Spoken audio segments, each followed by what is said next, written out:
Hey everybody, welcome back. Today I'm going to be using my Ninja Creami Deluxe to make the best chocolate milkshakes you've ever had in your life. In addition to tasting great, they're low calorie, very low sugar, and super high protein. So you ready? Let's get into this. For this recipe, we're going to need some vanilla Kroger Carb Master milk, some large egg yolks, a little bit of monk fruit sweetener, cocoa powder, some vanilla whey protein. You can use any type of protein you like, but I like using the Dimetized ISO 100 stuff. And the reason I like that is that the calories are a little bit lower, the protein is a little bit higher, and there's much less cholesterol in it. You can always use chocolate protein in this if you want to, and then you'd be able to skip some of this cocoa powder. But to me, I found that the vanilla whey protein and real cocoa powder just work a lot better and it tastes much more chocolatey. The last ingredient we need is a little bit of pure vanilla extract. If you'd like to make this recipe, all the ingredients and measurements are down in the description of the video, along with the calorie count, the protein, the carbs, and the fat. Alright, the first thing we're going to do is take a medium-sized mixing bowl, and we're going to throw in our egg yolks. Then we're going to take a whisk, and we're going to whisk these up a little bit, just to get them aerated a little bit and smoothed out. You don't really have to do this part so much, but it's something I always do, and I always get really good results. So it's become kind of a habit for me to do it, and it doesn't take very much time, so why not? After you've done this for about 30 seconds or so, you're going to see that it does start looking a lot smoother, and the color brightens up a little bit too. Once that happens, we'll be ready for our next step. Next, we're going to add in our milk, stir in our monk fruit sweetener.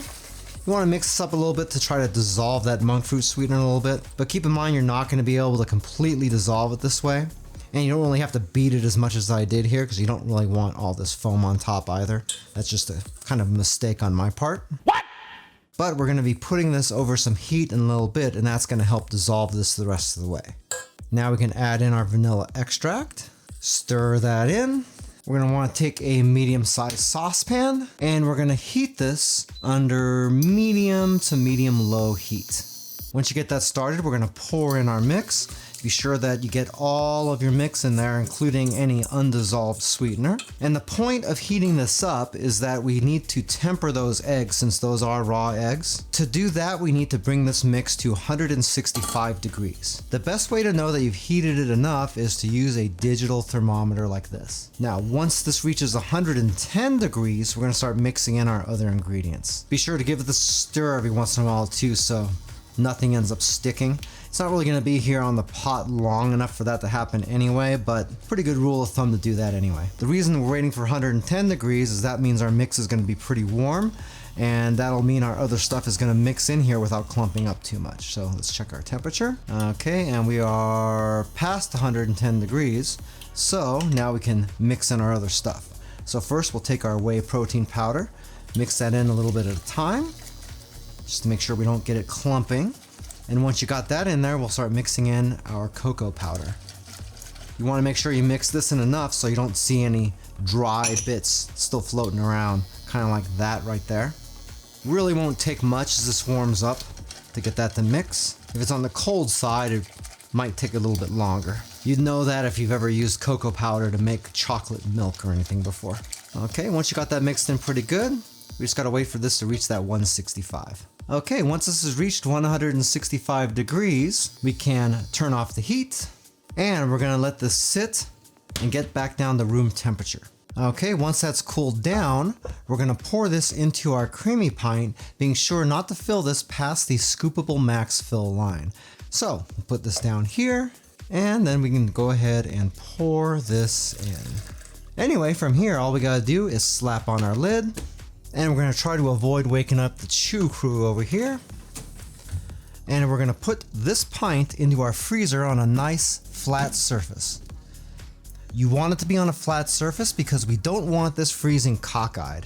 That's one of the things with Ninja Creami. You don't want your mix freezing at an angle, otherwise you can damage your Ninja Creami. Once you got that in there, we're going to close this up and we're going to let this freeze for at least 24 hours. 2,000 years later. I actually let this sit in here for about 2 days just to make sure we get a good freeze.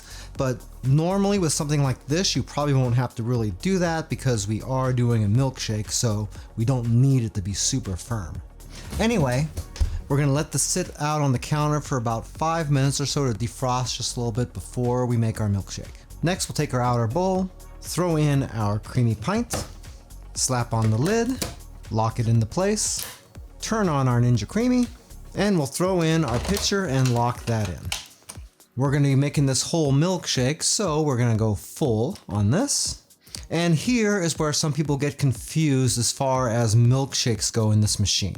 Most people will think that you just go straight to milkshake over here and go, but that's not how you're supposed to do that on a Ninja Creami Deluxe. What we're gonna do is we're gonna process the ice cream first, and then we're gonna add a little bit of milk and do the milkshake setting then. Since I'm doing a low fat, low sugar recipe, we're gonna set this to the light ice cream setting, and we can go ahead and process our pint. Okay, once that's processed, we can pop this open and take a look. Remember, we're only halfway done because we gotta do that other part still. You can see that our ice cream looks a little bit crumbly. Normally, if you were just eating this as ice cream, you would just do a respin and that would kind of take care of all that. But we are actually having a milkshake. So we can just go ahead and add in the rest of our milk and then run this as milkshake and it should just take care of that. So in goes the milk. And we can shut this back up, stick this back into the machine. We'll go back to this full setting again. And now this time, we're gonna move this over to our milkshake setting. Oops, right there. Hey, by the way, if this is your first time here and you want to learn some cool new recipes, get some great cooking tips and tricks and all sorts of other kitchen related things, then start now by subscribing to the channel and clicking the notification bell so you never miss a thing. All right, let's see how this turned out. Okay, ooh, that looks nice and creamy. All right. Let's get this served up.